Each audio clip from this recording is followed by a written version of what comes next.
जुर्माना है और 1 लाख रुपए तक का भी वो जा सकता है। ये हो सकता है कि आपको 1 साल की जेल और 1 लाख रुपए तक का हो। तो ये सारी चीजें उन लोगों के लिए जो इस तरीके की एक्टिविटीज में पढ़ते हैं। I'm quite sure कि आप लोग सारे जो है अच्छे घरों से आ रहे हो, उस तरीके की चीजें नहीं कर रहे हो।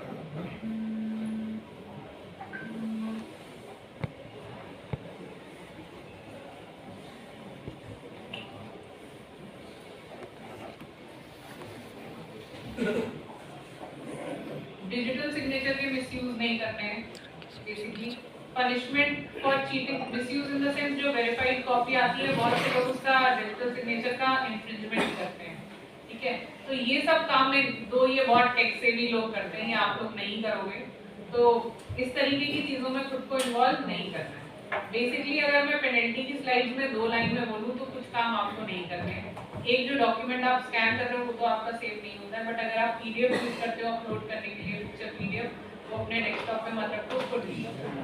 कैश मेमोरीज में भी मत रखो। कई बार फ्रीक्वेंट इंस्पेक्शंस होते हैं, हम नहीं कर रहे होंगे, कोई और कर रहा होगा, वो आपसे आपका सिस्टम एक्सेस मांगेगा। अगर इस तरीके की फाइल मिलती है तो आप डायरेक्टली ब्लैकलिस्टिंग के लिए वो किए जाते हैं। दूसरी चीज, कोई भी डॉक्यूमेंट ई आधार का प्रोटेक्टेड फाइल है या एक्सएमएल फाइल है जिसका पासकोड आपको पता है, ये अपने पास मत रखें।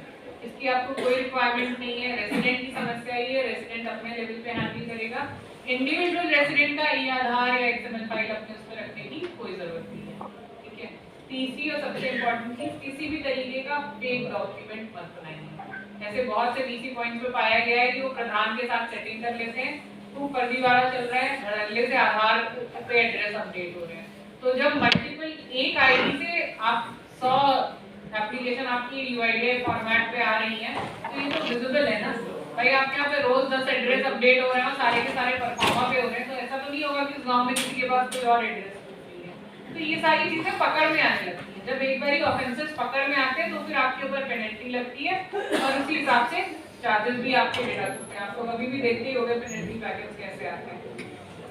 क्योंकि प्रधान के जो सर्टिफिकेट जो है, प्रधान ने जो आपको मोहर बना करके आपको दे दिया है, ऐसी काफी तो नहीं, ठीक है, कहीं और भी दे देता है। लेकिन सिग्नेचर तो आपका होता है और दूसरे का होता है। जब सिग्नेचर हमारे पास नकली, अगर एक ही प्रधान के 2 सर्टिफिकेट आ गए और डिफरेंट सिग्नेचर थे, ठीक है ना, तो फिर वो ये जो इस तरीके का फ्रॉड होता है, ये सेक्शन 468 में आता है। इस तरीके के फ्रॉड पे आपको पनिशमेंट मिलती है जो कि 7 साल तक की सजा हो सकती है। 1 साल से 7 साल तक की सजा हो सकती है और फाइन भी पड़ता है। तो किसी भी तरीके के फ्रॉडलेंट डॉक्यूमेंट बनाने में या क्रिएट करने में आप सहयोग करेंगे।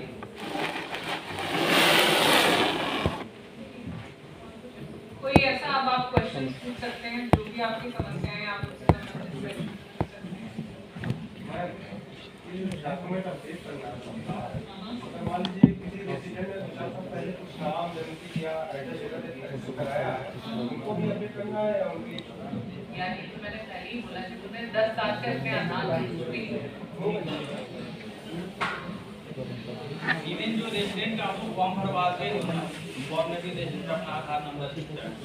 मैंने वो पहले ही बता दिया, वो फॉर्म की हार्ड कॉपीज अपने पास नहीं रखनी है, रिसिप्ट अपने पास नहीं रखनी है। रिसिप्ट बाहर पे आधी नहीं देनी है। कानूनन से प्रिंट करके दे दो बैक साइड। कोई डॉक्यूमेंट अपने पास मत रखो बेसिकली।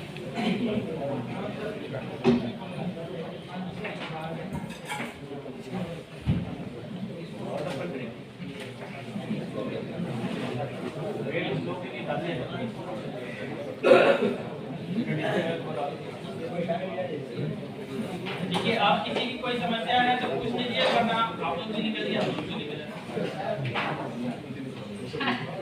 नमस्ते, चाय आ रही है, वो भी चाय आ रही, चाय लेके जाना और फिर अब लास्ट में तो ज्ञान तो ले लिया पूरा, लेकिन इस ज्ञान को यूज करना है आपको फील्ड पे।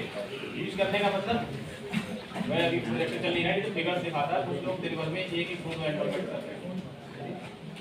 अब आप बोलोगे लोग आ नहीं रहे, हमारे पास कोई दिक्कत है क्योंकि हमारा टेक्निक खराब है। नेट हार्डवेयर संबंधित चीज तो आपको करने हैं।